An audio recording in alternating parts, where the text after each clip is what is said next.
상 18장 30절부터 38절까지의 말씀을 갖고 여호와의 불이라는 제목으로 같이 은혜를 나누겠습니다. 제목을 따라합니다. 여호와의 불, 여호와의 불.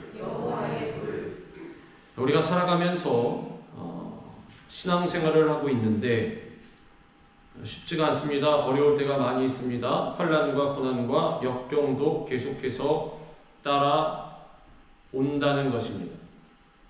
그런데 우리 믿음의 선진들을 보면 물론 그들도 연약하기 때문에 사람이기 때문에 흔들릴 때도 많이 있었지만 또 그것을 극복하고 나오는 그러한 신앙의 자세를 우리가 관찰해서 볼 수가 있습니다. 그들에게도 우리와 같은, 아니 어쩌면 우리보다 더 심하고 어려운 그러한 문제와 고난이 있었는데도 불구하고 그들은 그것을 뛰어넘고 극복했다라는 것입니다.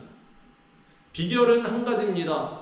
성령 충만을 받았느냐, 성령의 불이 임하여 있느냐. 성령 하나님께서 우리와 함께 하신다라면 우리의 마음과 뜻과 정성을 다해서 오직 하나님께만 집중하고 우리 주님만을 예배하는 그러한 삶이 절대로 흔들리지 않을 것입니다. 왜냐하면 성령님이 누구십니까? 하나님의 영이시요 우리 예수 그리스도의 영이 되십니다. 성령님이 함께 하시면 하나님이 함께 하시는 것이고 예수님이 함께 하시는 것입니다. 예수님이 함께 하시는 사람은 절대로 실망하고 낙심하여서 뒤로 물러가지 않습니다. 사도 바울을 보시기 바랍니다. 사도 바울이 어땠습니까? 많은 고난과 역경 가운데에서 신앙생활을 하고 사명을 감당하고 있었는데도 불구하고 물론 죄악된 자기 자신을 바라볼 때 탄식할 때도 있었지만은 그러나 그 믿음의 발걸음, 사명의 발걸음, 신앙생활의 발걸음을 결코 멈추지 않았다라는 사실입니다. 무엇에 비유했습니까? 경주에 비유했습니다. 신앙생활하는 것을 자기가 살아가는 그 삶을 사명의 자리로 계속해서 나아가는 것을 무엇에 비유했냐면 경주. 경주가 무엇입니까? 달리는 건 아니겠습니까? 자동차 경주는 자동차가 달리고 그리고 사람이 달리면 또 사람이 경주면 사람이 달리는 것이고 단거리든 장거리든 경주를 하다가 멈추는 사람 보셨습니까? 막 뛰다가 마라톤도 그렇습니다. 계속 뛰다가 못 뛰겠다. 멈춰 있다가 앉아 있다가 일반인은 모르겠는데 선수라면 그런 사람은 제가 못 봤습니다. 포기하지 않고요. 장거리를 뛰어보신 분들 여기 계시겠지만은 뛰어보니까 어떻습니까? 뛰다가 우리 생각에 그러지 않습니까? 저 예전에 그렇게 생각해 본 적이 있습니다. 마라톤 42.19km인데 그러면 이러면 안 될까? 마라톤 선수들은 일정 속도로 달리지 않습니까? 그러니까 100m 단거리 선수처럼 그렇게 빨리 달리진 않아도 폭발적으로 달리지 않아도 일정 속도로 달립니다. 그러면 42.19km를 달릴 텐데 1km씩 잘라가지고 1km 전속력으로 달린 다음에 남들 오기 전에 좀 쉬다가 또 1km 전속력으로 달리고 그 다음에 좀 쉬다가 이렇게 42번을 하면 내가 1등 할 수 있지 않을까? 그래서 해본 적이 있는데 그거 어떤지 아십니까? 하다가 뛰면 뛰다가 쓰면 못 뜁니다. 뛰다가 쓰면 못 뜁니다. 왜 그렇게 생겨먹은지 모르겠어요. 사람을 그렇게 만들어 주셨습니다. 하나님께서. 그래서 먼 거리를 가려면 쉬지 말고 작은 속도로라도 끊임없이 뛰어야 한다는 사실. 심장이 그에 맞게 세팅이 돼가지고 펌프질을 하든 뭘 하든 간에 어쨌든 막 달리다가 우리 신앙생활 때 그러지 않습니까? 내가 이제 직분자가 되었으니 아주 열심히 뛰어버리라. 그래서 막 나의 혈과 육으로 막 합니다. 교역자들도 마찬가지예요. 저를 막 하다가 어느 순간에 가서 지푸레기 꺾여버리고 그리고서 이거 못하겠다. 그러면 일어나서 다시 뛰어야 되는데 못 뜁니다. 경주랑 똑같습니다. 그러니까 사도 바울이 경주에 비유한 것입니다. 누구든지 신앙의 삶을 살아가는 사람들은 경주와 같이 계속해서 끊임없이 달려가야 가는 동안에 물론 어렵고 힘든 일들이 많이 있어요. 왜? 마라톤 뛰다 보면 평탄하게 직선으로만 쫙 나 있습니까? 그렇게 안 돼 있습니다. 꾸불꾸불하기도 하고 언덕도 있고 내리막길도 있고 뭐 별 뛰다가 비도 오고 떼학볕도 미치고 뭐 많이 있습니다. 고난과 역경이 많이 있다. 어떤 선수들은 좀 그 유튜브에 혹시 영상 떴는데 보신지 모르겠, 그 약간 스포츠맨십이 결여된 사람. 가면서 이렇게 물이 나져 있지 않습니까? 그럼 뒷선수를 못 마시라고 그걸 다 밀어서 떨어뜨려 버리고 막 뛰고 별별 인간. 그러니까 그런 거를 비롯해서 뛰는 과정이 쉽지를 않습니다. 고난과 역경이 많이 있다라는 거죠. 우리 인생에 있어서 신앙생활하는 것도 마찬가지라는 거죠. 그런데 그 가운데 그런 어려운 순간이 있음에도 불구하고 계속 나아갈 수 있는 비결이 무엇이냐? 중간에 멈추지 않고 계속해서 갈 수 있는 비결이 무엇이냐면 성령 충만함 받는 것밖에 없다라는 사실.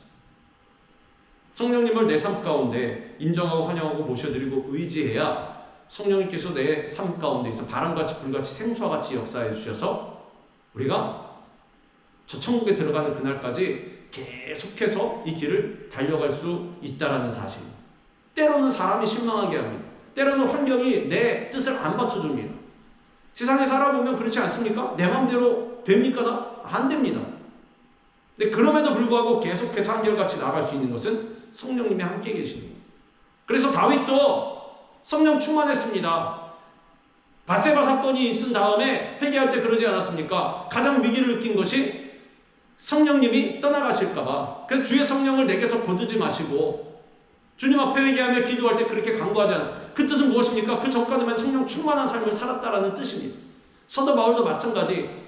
예수님의 제자들도 가룟 유다 제외하고 나머지 제자들은 어떻게 되었습니까? 다 겁쟁이들, 비겁자들 다 도망갔었는데 오순절 마가다락방에 성령 충만한 딱 받으니까 그 다음부터 사람들이 확 바뀌어가지고 어떻게 됐어요? 죽음도 불사하고 뛰어나가는 사람들.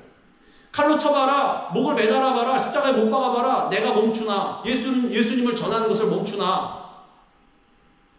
비결은 무엇이다? 성령 충만함 받는 것이다. 승리하는 비결이 성령의 불이 우리 가운데 임하는 것입니다. 이것을 상징적으로 보여주는 것이 오늘 우리가 읽은 말씀. 갈멜산에서 엘리야가 기도했을 때 하나님의 불이 제단 위에 떨어진 것입니다. 당시에 배경이 어땠습니까? 남북이 나눠져 있던 시대. 대한민국과 같이 남북이 딱 나눠서 북이스라엘, 남유다. 그래서 북이스라엘은 누가 다스렸습니까? 아합. 참 그러니까 파란만장한 그러한 삶을 살았던 그 결국에 결론적으로는 비극적으로 마무리하긴 했는데 그 와이프가 더 대단합니다. 이세벨이라고. 여러분 들어보시지 않았습니까? 이세벨. 하면은 그 엘리야도 그 하나님의 위대한 선지자인 오늘 나오는 이 엘리야도 이를 갈 정도로 하여간 당시에 어땠습니까? 하나님 여호와의 선지자들 다 잡아 죽였다라고 했습니다. 다. 이 아하방 시대에 백성들은 하나님을 떠나서 바알과 아세라와 같은 각종 우상을 섬기고 있었습니다. 그 결과 하나님의 심판으로 그 땅에 뭐가 내리지 않았습니까? 비가 내리지 않았습니다.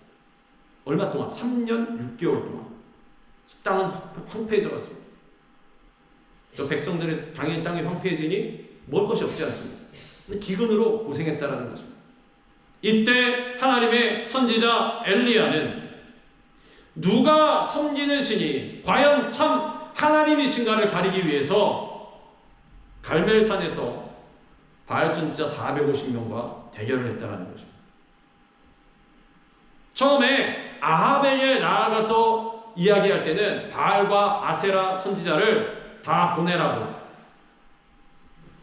그랬는데 기록된 거는 바알 선지자밖에 기록이 안 되어 있어서 갑론을박은 많습니다. 뭐 아세라 선지자도 왔는데 기록만 안 되어 있을 뿐이다. 아니다. 아세라 선지자 안 오고 바알 선지자 왔다. 뭐가 상관이 있겠습니까? 누가 왔던 간에 하여간 그 우상 숭배하는 인간들은 다 왔다라는 것입니다.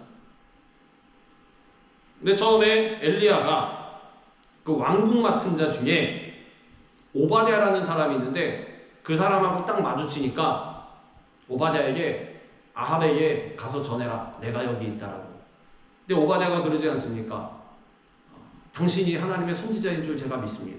그런데 이 명은 저기에서 걷어주시옵소서. 왜 그러냐? 지금 왕이 비가 나가지고 말초신경이 막 서 있을 텐데 제가 만약에 왕 앞에서 거짓말을 하면 어떻게 되겠어요? 저를 죽이지 않겠습니까? 무슨 거짓말이냐? 말씀하신 대로 엘리야가 여기 있으니 와보십시오 하고 왕에게 보고했을 때 선지자님이 만약 도망가면 저 거짓말하는 인간 되지 않습니까? 그러니까 저는 그거 못하겠습니다. 제가 하나님 앞에서 무슨 죄를 지었길래 아시지 않습니까? 이세벨이 하나님의 여호와의 선지자를 다 잡아 죽일 때 제가 그래도 하나님 앞에 신실한 사람이라 그 중에 100명을 몰래 빼내서 50명씩 굴에 숨겨가지고 떡과 물을 마시게 하고 그렇게 제가 숨겨줬는데 그 하나님 알고 계신데 저로 하여금 왜 왕에게 죽게 하십니까? 요즘 앞서 나가지 않습니까? 근데 불안했을 것입니다. 마음 가운데.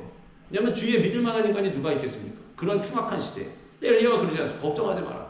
내가 여기 가만히 있을 테니까 오라 그래라. 그래서 결국엔 가서 불렀더니 아합이 왔습니다. 이스라엘을 괴롭게 하는 자여 너냐? 막 이러지 않습니까? 그러고 오지 않습니까? 그러니까 엘리야가 괴롭게 하는 것은 너다. 왜냐? 우상 숭배하지 않느냐?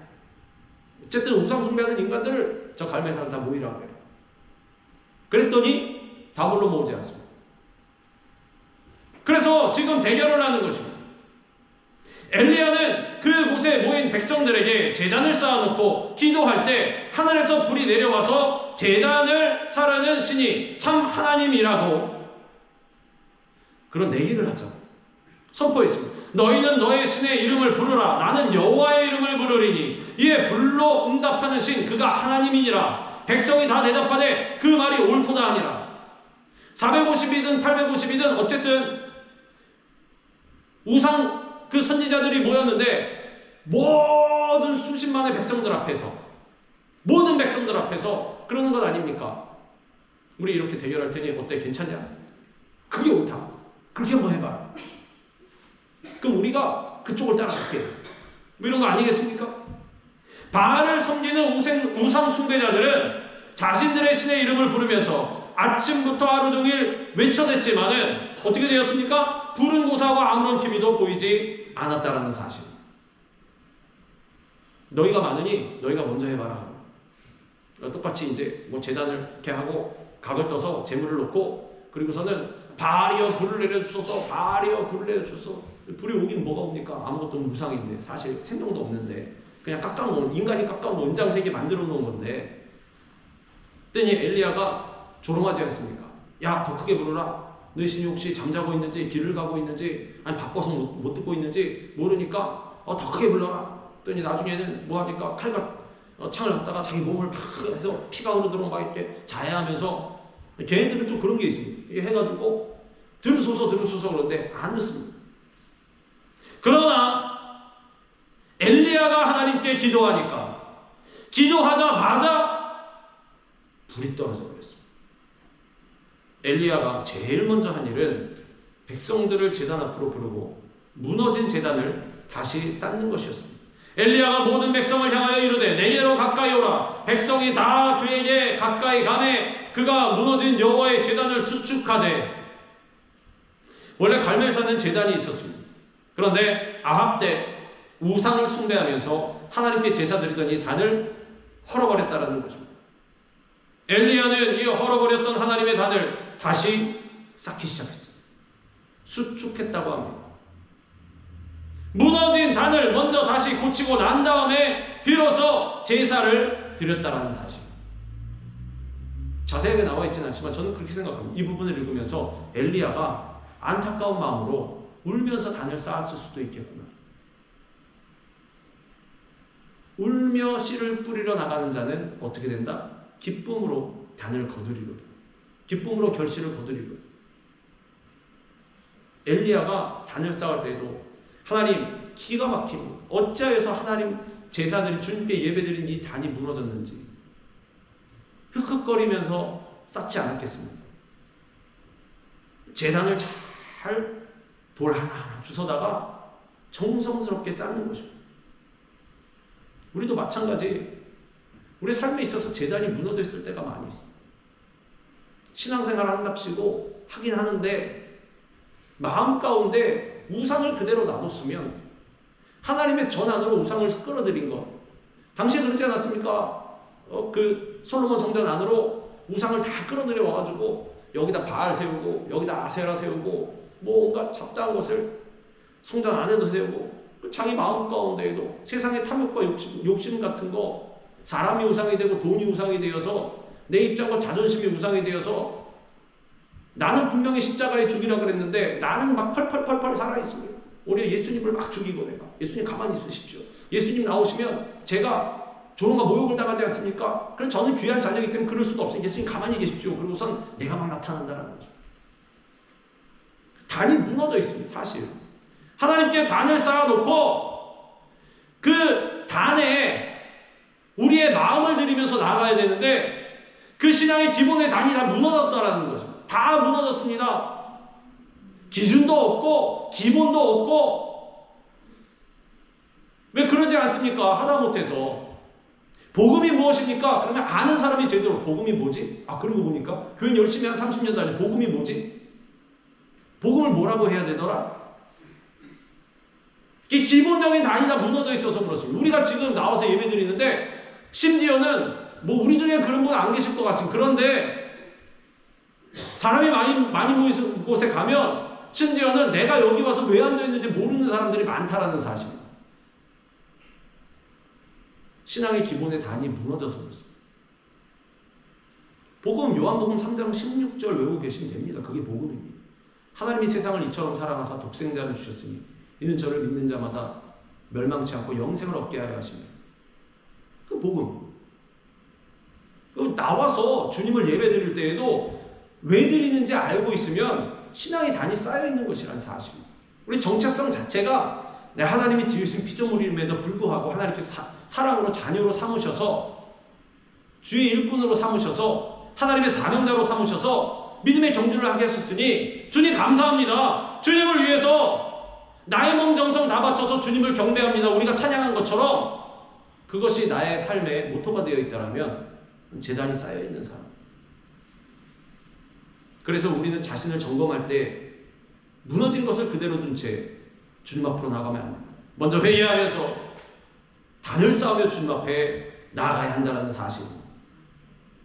주님께서 내게로 가까이 오라 말씀하시면서 허물 많은 우리들을 부르고 계십니다. 세상에서 방황하던 사람은 주님 앞에 나아가서 무너진 재단을 수축해야 하는 것입니다. 식어진 첫사랑이 회복되어야 하는 것입니다. 신앙생활에서 가장 중요한 것은 바로 이 예배의 재단, 하나님과의 관계가 무너지지 않는 것입니다. 우리 인생의 중요한 문제들은 어디에서 결정되겠습니까? 그것은 바로 하나님과의 만남에서 결정된다는 사실. 왜? 모든 문제는 어차피 다 하나님 손에 달려있기 때문에. 왜? 세상을 창조하신 분이 하나님이시고 이 모든 것을, 이 사건 자체를 다 이끌어 가시는 분은 누구? 우리 하나님이시기 때문에. 인간의 역사 인간이 쓰는 것입니까? 아닙니다. 하나님께서 쓰시는 것입니다. 우리는 그 안에 그냥 부속품일 뿐입니다. 그냥 섞여가는 것입니다. 그 수레바퀴 안에서 돌돌돌돌 굴러가면 그냥 따라가는 것입니다. 우린 주인공이 아닙니다. 세상에서 뭐라 그럽니까? 당신이 주인공입니다. 당신이 귀하십니다. 사람이 우상이 됩니다. 우리 주인공이 아닙니다. 우린 조연이고 머리가 되신 분은 우리 예수 그리스도. 그리고 몸된 지체라고 그러지 않습니다. 뭐 손이나 발이나 눈이나 코나 뭐 이런 것처럼 뭐 새끼발가락처럼 연약해 보이는 지체도 있고 엄지발가락처럼 막 대단해 보이는 지체도 있고 하지만 어쨌든 그 각자 지체일 뿐입니다. 주인공은 누구? 우리 하나님이십니다. 하나님과의 만남의 자리, 교제의 자리가 바로 제단이 되고 우리는 하나님이 하나님 되심을 올바로 알고 있어야 제단이 무너지지 않을 수가 있다는 것입니다. 신약시대를 사는 우리가 구약시대처럼 돌로 제단을 쌓을 필요는 없겠지만 우리 자신을 거룩한 산제물로 드리는 영적 예배에 대해서 우리는 분명히 알고 있어야 할 것입니다. 그러므로 형제들아, 내가 하나님의 모든 자비하심으로 너희를 권하노니 너희 몸을 하나님이 기뻐하시는 거룩한 산 제물로 드리라. 이는 너희가 드릴 영적 예배니라. 이 기본이 우리 가운데 절대로 무너지면 안 된다라는 것입니다. 우리는 항상 주님 앞에 드림이 되어야 됩니다. 뭘로? 영적인 제물로. 영적인 제물로 내가 드림이 되는데 나의 소유가 어디 있습니까? 나의 소유는 없습니다. 오직 우리 질그릇 같은 이 연약한 육신 안에, 영혼 안에 계시는 보배 되신 우리 예수님만 계실 뿐이지 다른 것은 없다라는 것입니다. 그러므로 우리는 우리의 삶 전체를 드리는 예배를 통해서 하나님을 만나고 또 하나님과 계속해서 교통할 수 있어야 하는 것입니다. 엘리야는 무너진 여호와의 제단을 다시 쌓을 때 이스라엘의 12지파를 상징하는 돌 12개를 취했습니다. 야곱의 아들들의 지파의 수요를 따라 엘리야가 돌 12개를 취하니 이 야곱은 옛적에 여호와의 말씀이 임하여 이르시기를 내 이름을 이스라엘이라 하리라 하신 자더라. 우리가 알고 있는 그 야곱입니다. 그 사기꾼, 형을 속이고 도망갔다가 다시 돌아온 자. 근데 이 야곱으로부터 시작해서 12지파가 시작되지 않았습니다. 12지파의 조상은 한 아버지의 피를 받은 한 형제였습니다. 그러한 12지파가 솔로몬 이후에 남쪽 유다와 북쪽 이스라엘로 갈라졌습니다. 엘리야 당시에 남유다는 여호사밧이 통치를 했고 북이스라엘은 좀 전에 말씀드린 그 아합이 통치를 했습니다. 그리고 남유다는 하나님의 성전이 있는 예루살렘에서 제단을 쌓았지만 북이스라엘은 예루살렘에 못 가지 않습니까? 남북이 나눠져 있습니다. 북이스라엘은 그렇지 못했습니다. 이와 같이 갈라진다라는 것은 비극인 것입니다. 하나님께서 우리에게 뭐라고 말씀하셨습니까? 모이기에 힘쓰라. 야, 너희는 갈라지기에 힘쓰라. 분열하기에 힘쓰라. 그게 아니라 모이기에 힘쓰라. 마음이 하나가 되고 그리고 영혼이 하나가 되어서 비전이 하나가 되어서 하나님의 사명 가운데로 우르르 몰려나갈 수 있는 그러한 모임. 이게 교회 공동체입니다. 그런데 사탄은 분명히 갈라놓고 분열시키는 것입니다. 그래서 엘리야는 갈라진 12지파가 하나가 되어야 한다고 생각했습니다. 한 제단을 쌓고 한 하나님을 섬긴다는 뜻에서 12돌을 취하여서 제단을 쌓았습니다. 교회의 능력은 분열되는 것이 아니라 하나 될 때 나타납니다. 흩어진 믿음의 식구들이 하나가 되어야 합니다. 예수님께서 십자가에 달리시기 전에 하나님께 마지막 기도를 드릴 때에도 어떻게 기도하셨습니까? 하나가 되게 하옵소서 기도하셨습니다. 우리가 하나인 것 같이 저들도 하나가 되게 하옵소서. 나는 세상에 더 있지 아니하오나 그들은 세상에 있사옵고 나는 아버지께로 가옵나니 거룩하신 아버지여 내게 주신 아버지의 이름으로 그들을 보전하사 우리와 같이 그들도 하나가 되게 하옵소서. 예수님의 소망이십니다. 우리에게 갖고 계신 바람이 하나가 되고 각 가정이 하나가 되고 목장이 하나가 되고 교회가 하나가 될 때 하나님의 뜻이 그 가운데 이루어진다는 것입니다.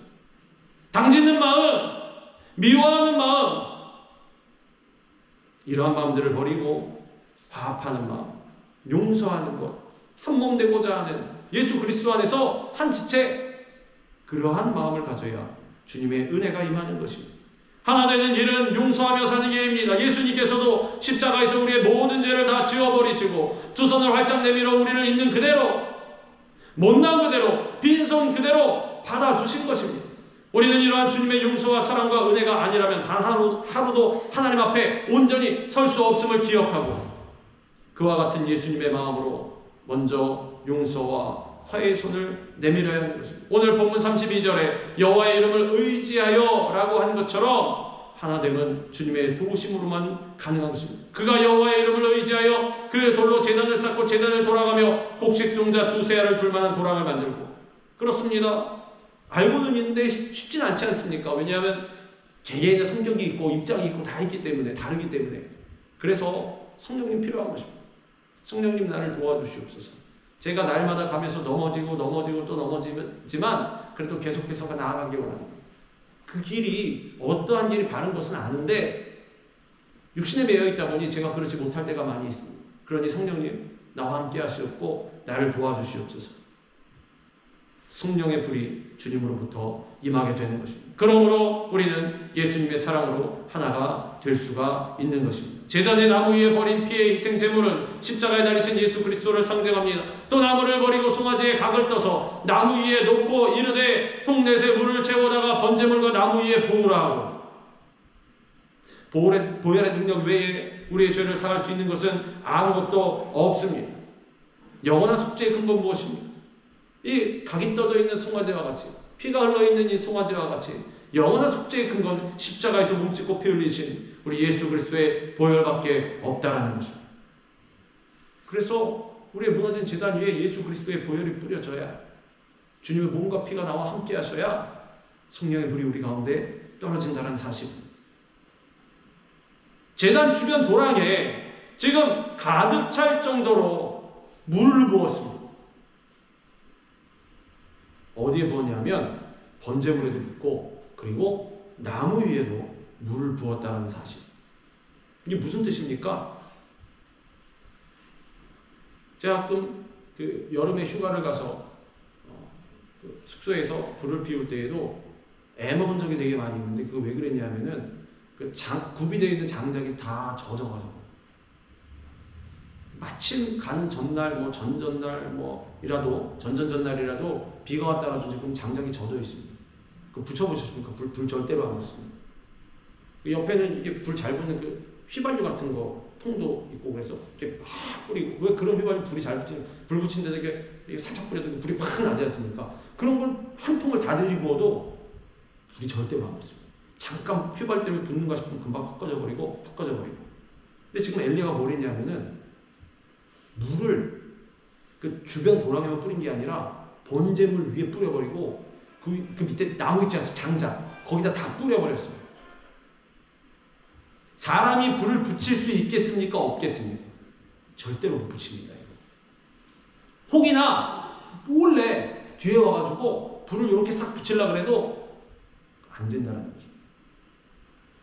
무슨 뜻이냐면 사람이 할 수 있는 방법을 다 차단해버렸습니다. 왜 그렇습니까? 일이 일어났을 때 이건 하나님만이 하실 수 있고 하나님께서 하셨다라는 것을 보여주기 위해서. 우리는 왜 주님의 역사를 바랄 때도 가능성을 다 열어둘 경우가 많이 있습니다. 왜냐하면 우리 기도할 때 살짝 불안함이 있지 않습니까? 막 기도했는데 기도 다 한 다음에 안 되면 어떡하지? 망신인데. 뭐라고 했냐면 플랜 B, 플랜 C 이거 막 짭니다.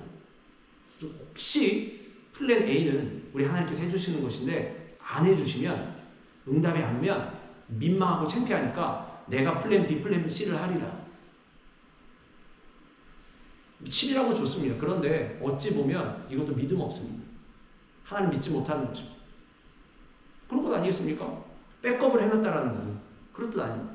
근데 엘리야는 뭘 했냐면 이거 다 차단해버렸어요. 하나님께서 만약에 불을 안 내려주시면 그냥 저 망하겠습니다. 주님.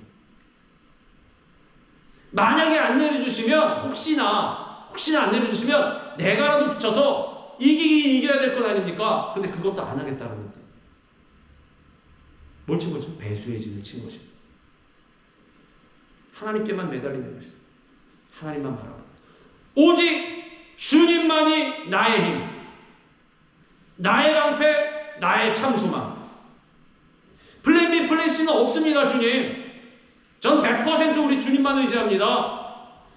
도랑뿐만이 아니라 번제물에도 물 부어버리고 장작에도 물 부어버리고 또 이르되 다시 그리하라 하여 다시 그리하니 또 이르되 세 번째로 그리하라 하여 세 번째로 그리하니 물이 제단으로 두루 흐르고 도랑에도 물이 가득 찼더라.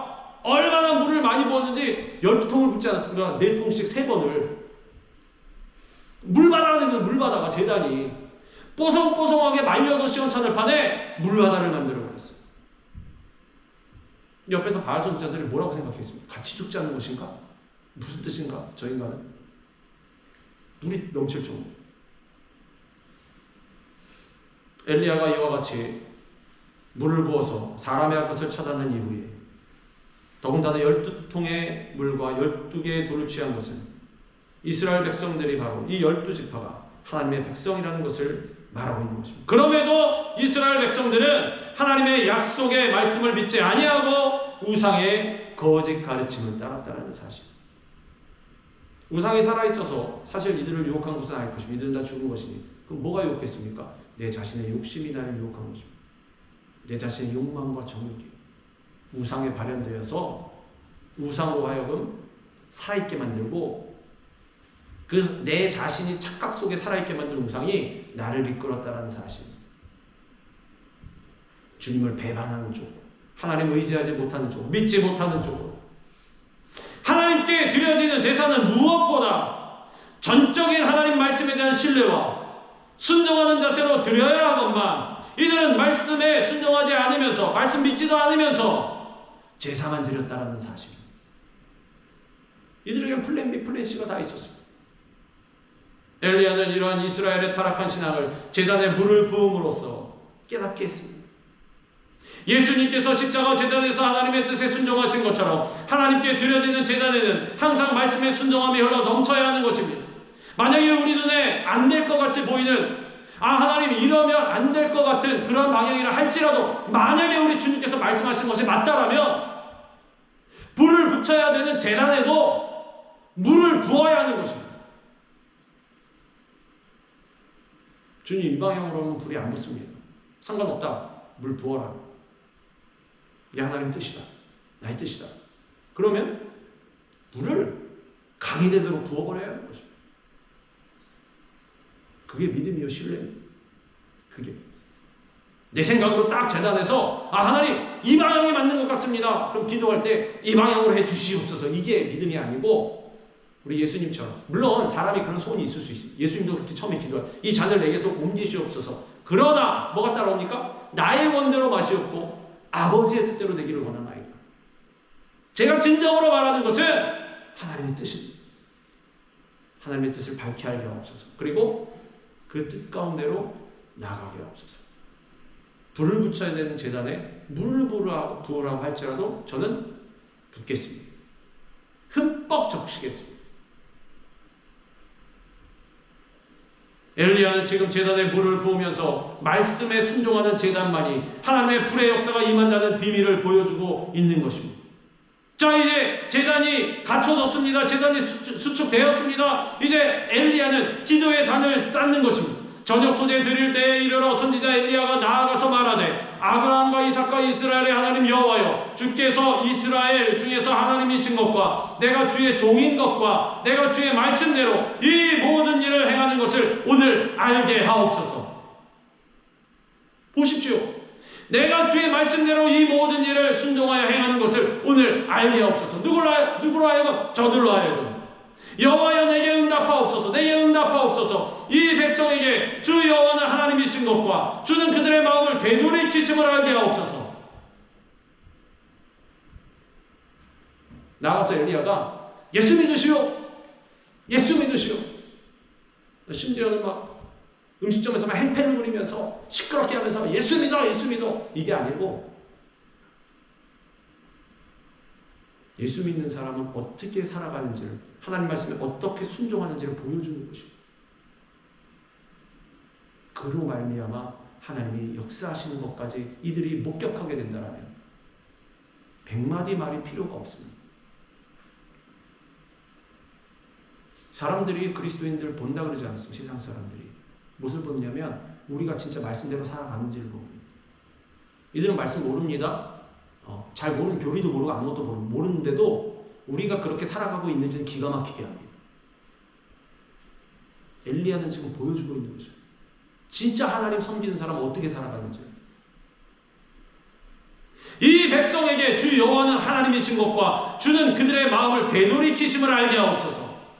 예수 그리스도의 보혈에 의지하여 말씀을 붙잡고 전력을 다해 기도할 때 하늘의 문이 열리고 성령의 불이 떨어지는 것입니다. 그리고 기도할 때 엘리야와 같이 전심으로 부르짖어 기도하시기 바랍니다. 엘리야가 이와 같이 간절히 기도할 때 드디어 하늘에서 불이 떨어졌습니다. 하나님께서 불을 내려 주셨습니다. 이 불이 얼마나 강력했는지 순식간에 재물이 다 태워져 버렸습니다. 도랑의 물이 다 말라져 버렸습니다. 아까 뭐라 그랬습니까? 물바다를 만들어 버렸는데 이에 여호와의 불이 내려서 번제물과 나무와 돌과 흙을 태우고 또 도랑의 물을 핥은지라. 그래서 제가 영어 성경을 한번 찾아봤습니다. 찾아봤더니 lift up the water 이렇게 써 있습니다. lift up이라는 것이 1번 핥다, 2번에 뭐라고 나와 있냐면 제가 깜짝 놀랐습니다. 몽땅 태워버리다. 물까지 다 태워버렸다는 사실. 물이 탑니까? 불이 얼마나 강력하면 물이 순식간에 수증기가 됐다는 거죠. 성령의 불은 그렇습니다. 우리가 에게 뭐 요만큼 붙이는 불, 성령의 불을 받으면 그렇기 때문에 사람이 갑자기 바뀌어버릴 수밖에 없는 거죠. 우리 웬만한 불로 때려 맞아서는 안 바뀝니다. 사람이 워낙 죄악된 습성이 강력하기 때문에 그 그래서 성령의 불을 때려 맞아야 사람이 바뀌어버립니다. 죄악의 물까지 남김없이 다 증발돼 버리는 거예요. 순식간에. 강력한 불이 임하는 순간 이스라엘의 부흥이 임했다라는 사실. 모든 백성이 보고 엎드려 말하되 여호와 그는 하나님이시로다. 여호와 그는 하나님이시로다. 우상 숭배하는 수십만 수백만의 인간들이 갑자기 바뀌어버렸어. 여호와 그는 하나님이시로다. 그 전까지는 누가? 바알이 하나님이시로다. 아세라가 하나님이시로다. 바알과 아세라가 우리에게 풍요를 주시는 참신이시로다. 막 이랬던 인간들이 갑자기 물이 다 타버리는 불을 한번 때려 맞으니까 어떻게 되었습니까? 여호와 그는 하나님이시로다. 그 전까지만 해도 하나님과 우상의 중간에서 머뭇거리던 백성들이 이젠 하나님 앞에 엎드려서 우리 여호와 하나님이 참 하나님이심을 고백한 것입니다. 교회 역사를 보며 하나님께서 사용하신 모든 사람들은 성령의 불을 받은 사람들이었습니다. 모든 기적과 부흥을 이루는 원동력은 성령의 능력이요 성령의 힘인 것입니다. 성령께서 우리의 불로 임하실 때에 우리의 연약함이나 부족함은 전혀 문제가 되지 않고 오히려 주님의 위대하심과 영광을 드러내는 통로가 되는 것입니다. 내가 연약해서, 내가 부족해서 혹시 실망하는 분들 계십니까? 실망하지 마시기 바랍니다. 오히려 나의 약함이 하나님의 강함이 되는 것입니다. 나의 약함은 하나님의 강함이에요. 사도 바울이 육신의 가시 때문에 그렇게 기도했을 때에도 하나님께서 결국에 응답 딱 내려주신 것이 무엇이었습니까? 질병의 치료 아니었습니다. 너 그거 안고 있어서 네가 약해져야 그 안에 있는 나의 능력이 강해집니다. 그게 너에게 더 유익이라 말씀하셨습니다. 우리의 연약함과 부족함은 문제되지 않습니다. 오히려 우리의 무너진 단을 수축하고 주님 앞에 정성으로 나아가는 그러한 마음, 어린아이와 같은 순수한 마음, 첫사랑을 회복한 그러한 마음, 주님 아니면 방법이 플랜 B, 플랜 C가 없다라는 순수한 믿음을, 한결같은 믿음과 신뢰를 가지고 나아가면 그 연약한 자를 들어서 세상에서 강하다고 자랑하고 뻐기는 인간들을 부끄럽게 만드신다라는 사실입니다. 회개함으로 무너진 예배의 제단을 수축하시기 바랍니다. 하나님의 언약의 말씀에 순종하고 십자가 보혈의 능력을 의지하시기 바랍니다. 성령의 임하심을 간절히 갈망하고 부르짖어 기도하시기 바랍니다. 그리하여서 갈멜산 엘리야의 제단에 성령의 불이 떨어지고 이스라엘의 비가 내려 가뭄이 해결된 것처럼 성령의 불을 받아 각 개인과 이 나라 그리고 이 민족의 교회에 임했던 영적 가뭄이 다 해결되는데 귀한 일꾼으로 쓰임받는 그러한 우리 베세사 모든 성도들 다 되시기를 주님의 이름으로 축원합니다. 기도하겠습니다.